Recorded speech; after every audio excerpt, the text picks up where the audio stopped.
আসসালামু আলাইকুম। মনে হচ্ছে বৃষ্টি হবে। কাজের জন্য বাইর হইছি, না হইলে বাইর হইতাম না।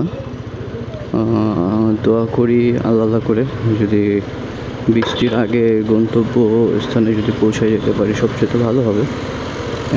কারণ বৃষ্টিটা মনে হচ্ছে জোরেই নামবে। কালকে রাত্রেও ভালো একটা বৃষ্টি হয়েছে। তো দেখি, দেখা যাক আল্লাহ মালিক কখন পৌঁছায় দেয় গন্তব্যস্থানে। So let's go. এই যে মামারা তো ঢুকাবেই, মামাদের তো খাইছো দেই, এইটা উনি খালি জায়গা পাইলেই ঘুচাইয়া দিব। এরা একটা জিনিস, হ্যাঁ, যে ওনাদের সামনের চাকা শুধু ঢুকতে পারলেই হয়, তারপরে বাকিটা আমরা যেমনি হোক বাইক করে নিয়ে যাবো।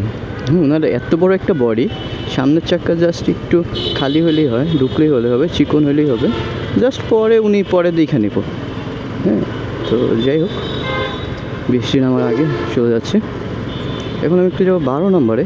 আমার একটা 12 নম্বরে একটা কাজ আছে। হ্যাঁ, একটা ক্লায়েন্ট আছে, তার সাথে একটা ডিল আছে আমার ছোটোখাটো। তো দেখি ডিলটা যদি ফাইনাল হয় তো সেই ক্ষেত্রে আমার জন্য ভালো হবে, ভালো একটা অ্যামাউন্ট আসবে। তো লেটস গো, দেখি কপালে কী আছে। আমার হয়ে যাবে, কারণ হয়ে যাওয়ার কথা।